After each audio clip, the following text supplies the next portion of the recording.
ilabas na natin ang ating Tanong Bayong na nabuhay ulit today, umaalog-alog. Ayan, tanong, umaalog-alog lang yan. Umaalog-alog, umaalog-alog, umaalog-alog.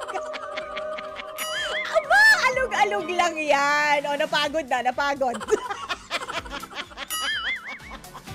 Napagod na, kakaalog. Ako na lang daw. Mag-isa ka dyang mag-alog. O, sige. Eto na, galing sa ating Tanong Bayong. Shoutout note number 1. Sabi niya, Tita El, matagal ko na pong pinapangarap ang babaeng girlfriend ko ngayon. Masaya sa una pero lumipas sa mga buwan para na siyang CCTV. Kailangan may resibo kung saan ako pupunta o kahit nasa bahay lang. Kahit nasa work na naka-duty ako, Tita El, kailangan naka-selfie ako. Nakita ang opisina at kahit break time na, kumakain ako. Ha, what to do, Tita El? Kiko, kung ayaw mo na sinasakal ka, hiwalayan mo na agad. Anong what to do? Break kung break, o, di ba? Kung ayaw mo ng ganun. Pero seryoso, Kiko. Alam mo, sa tingin ko, no, based on doon sa mga kwento mo sa akin para siyang CCTV at dapat lagi may resibo, parang may trust issue si jowa. But that doesn't mean na ikaw ang dahilan. O baka nga ikaw, baka naman kasi napakang ano mo dati, haliparot. Baka naman kasi napakang ano mo dati, chick boy, kaya ganyan ka. Kaya laging dapat may resibo. Or kung hindi ka ganon, if you deny, di ba? If talagang hindi ka ganon at hindi totoo, walang katotohanan yon, baka kasi siya ang merong hangover from her past relationship. Maaari na yung naging ex niya bago ikaw, na jowa niya ngayon, may ganyan na sinungaling, di ba? Charotero, bolero, sinasabi na sa opisina, yung pala kung saan na alam mo na, may kadate ng iba. Sinasabi, nagla-lunch lang kasama yung friends. Yun pala, as a friend ang nangyari. O hindi ba? So, tanungin mo rin siya. Sabihin mo sa kanya, alam mo, pinapangarap ko talaga itong relationship na to. Gusto ko talaga ikaw ang makatuluyan ko sa habang buhay. Kaya lang, parang meron tayong problema. Medyo nasasakal na kasi ako. Ay, sorry. Ganun mo sabihin. Medyo nasasakal. Ganon. Para talagang magets niya.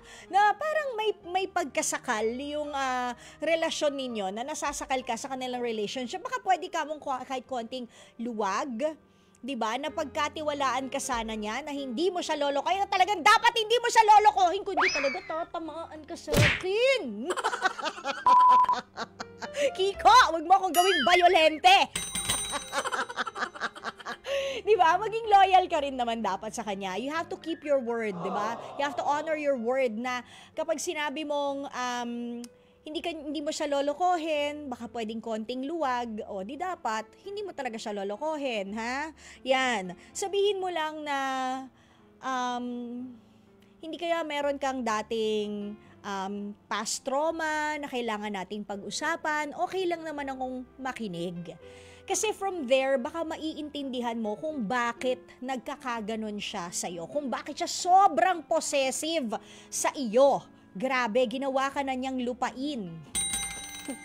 Kulang na lang patituluhan ka niya na ikaw ay ang jowa niya. Yan, ganyan, di ba? So, baka yun yung dahilan kung bakit siya possessive. But, alam mo, isa mo pang pwedeng gawin, Kiko, dapat lagi mo siyang kinakampante yung kalooban para hindi siya nai-insecure. Baka kasi iniisip niya na, alam mo na, minsan may mga babaeng aning. Meron din namang mga lalaking ganun, hindi ba? Baka iniisip niya kasi may kasama kang iba, so unahan mo na. Good morning, office na. Yung ganon. Dito na ako, kain lang ang lunch, ikaw kumain ka na, ibabalik mo lagi sa kanya para magmukha rin namang you care. O, di ba? Ganon. Dito na ako office, ikaw saan ka na? O, di ba? Anong gawa mo ngayon? Kumakain na ako ngayon, ha? O, kain ka na din, love you. O, di ba? Para hindi magmukhang, ibalik mo sa kanya. And at least, merong care na kasama, 'di ba? May pagmamalasakit din na kasama kasi tinatanong mo rin siya. Oh, ganon. Okay, Kiko? Sana makatulong. Opo. Okay. Okay. Sabi nga ni Khaled Karen, di ba? Okay? Okay. Okay. Oy, si Cinderella. Na Cindy na lang po ang tawag natin sa kanya. Sabi niya, Tita El, what to do, what to do? May nangliligaw po sa akin na pogi. Naku, kilalang chick boy sa lugar namin pero parang seryoso naman siya. Kaso nga lang, hindi talaga siya feel ng best friend ko at ang sabi niya, ang mga chick boy ay natural na sinungaling. Totoo ba yun, Aaron? Totoo ba yun, Aaron? Ba't ayaw mo magsalita? Yung mga chick boy daw, totoo. Mali! Ha? Alin ang mali? Na ikaw ay chick boy? O na ang mga chick boy ay sinungaling? Ha? Alin ang mali doon? Yung una, pangalawa, parehas?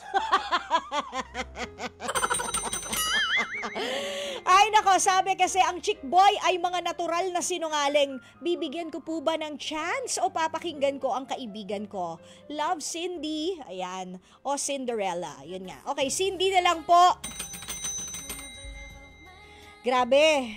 Ang haba ng hair mo ha, kung nililigawan ka ni Pogi. Pero siguro nga kailangan magkaroon ka ng discernment. Wow, ang bigat ng term. Pag-isipang maigi kung itong nangliligaw sa inyo, sa iyo, talagang spell discernment. Pag-isipan na lang maigi. Oo, pag-isipan mo na lang maigi. Pag-isipan mo maigi kung itong ang nangliligaw ba sa'yo, seryoso sa'yo. Di patagalin mo yung pagliligaw. Malay nyo, nagbustahan lang yan magbabarkada kasi chick boy nga. Hindi ba? Or baka naman ikaw ay tinadhana na para maging kayo, para tumino na siya. Wow. Hindi ba? Pero ano ba talaga? Ikaw ba bet mo siya? Kasi parang naguguluhan ka rin Bibigyan mo ba siya ng chance o papakinggan mo ang kaibigan mo? Parang wala, hindi ka pa rin decided. How much do you really like this guy? 'Di ba? And how much mong kilala itong lalaking ito, patagalin mo yung ligawan ninyo para malaman mo kung anong klaseng tao talaga siya. Hindi naman tayo pwedeng mag-judge ng book. Hindi ba? By its cover. Hindi ganon. Lalo na pag walang plastic cover. Hindi ba? So, wag natin naman masyadong stereotype na chick boy yan. Babaero, nako, hindi matino yan. Malay mo naman nga, seryoso siya sa'yo. Pero patagalin mo yung ligawan ninyo para malaman mo. 'Di ba? Gawin mong buwan. Kapag hindi siya bumitaw, baka seryoso siya. Hindi ba? Tapos sabihin mo sa kanya, straightforward, alam ko yung mga tipo mo, chick boy ka Hindi mo ako maloloko. Ganunin mo, para alam niya. 'Di ba? May konting inig. Para alam niya na alam mo na chick boy siya. 'Di ba? O kaya, daanin mo sa biro, chick boy ka naman malay ko ba kung habang nililigawan mo ako, may nililigawan ka pang iba. Ganon. Alamin mo yung intention. Ipakilala mo sa kuya mong maton. Hindi ba? Oo! Tapos pakilala mo sa tatay mo, pasindak mo, pagka di tumino yan, ewan ko na lang, hindi ba? Cindy? Siguro pagdating sa kung papakinggan mo ba ang kaibigan mo, mas better na maghinay-hinay. Of course, you also don't wanna lose your friend, hindi ba? Kasi ang kaibigan, sila rin naman talaga ang sa huli naandyan para sa'yo kapag nag-break kayo ng jowa mo. So, alam mo yon, discernment talaga ang kailangan. Tansyahin mo, pag-isipan mong maigi. Pero, hinay-hinay, wag mo kasing sagutin agad. Ikaw naman sinabi lang sa'yong I like you, dinamba mo na agad. Wag ganun. Hindi ganyan ang dalagang Pilipinang sweet girl, okay? Tayo mga sweet girls, dapat, thanks, ganon. Kahit kinikilig-kilig na tayo. Medyo, magtimpi naman tayo sa pagdamba. Okay, Cindy na lang. Sana nasagot, ha? Discernment ang kailangan natin. Okay, eto na ating shoutout note number 3. Sabi, may umaaligid po sa akin na tila anino na pag tiningnan ko ay wala naman. Pang-horror to Dahil lagi akong kinikilabutan, napapatingin or nagpatingin po ako sa manghuhula. At ang sabi ay, may nangliligaw daw sa akin na engkanto. What to do, Tita El? Sabi ni Jana. Jana, sure ka ba na engkanto yan? Kasi kung hindi mo nakikita, baka ghost yan.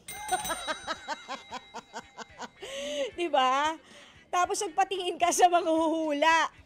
Try mo kaya sa espesyalista magpatingin. Kasi baka naman mamaya meron tayong schizophrenia or, other mental health issues. Hindi ko sinasabing ka. Pero baka kasi meron lang kailangang i-debrief. Baka meron kang past childhood trauma, 'di ba? Ganyan. Hindi naman siguro ghost project itong nangyayari sa iyo, hindi ba, Jana? Pero 'yun nga, baka kailangan i-discuss mo rin 'to sa isang espesyalista bukod sa manghuhula, 'di ba? Kasi magagamot ka ba ng manghuhula? Kaya nga manghuhula, hinulaan niya lang 'yun. 'Di ba? Doon ka sa sigurado, yung ika-confirm kung ano ba talagang pinagdadaanan mo. Magpatingin ka sa espesyalista. Kung hindi mo kaya ang espesyalista, marami naman tayong mga psychologists and psychiatrists na libre kapag tinawagan nyo. Andiyan ang National Center for Mental Health. 'Di ba? Libre ang counseling diyan o kaya naman yung pagpapatingin. Try mo, baka naman kasi mamaya itong mga nakikita mo na parang anino, mga hallucinations na pala na kailangang i-address at hindi talaga siya engkanto, no? Na nangliligaw sa'yo. Though haba ng hair mo, Day, Baka dalhin ka sa saan yun? Sa biliran? Hoy, pag dinala ka ron, kwentuhan mo kami ulit, Shout-out notes ka ulit, Jana.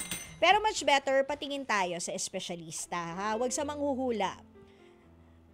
Na-curious tuloy ako, ano kaya yung nireseta ng manghuhula sa kanya? Ano kaya sinabi ng manghuhula sa kanya?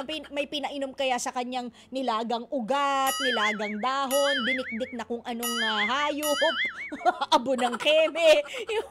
Biringgan pala, hindi biliran. Biliran pala totoong lugar, ang biringgan.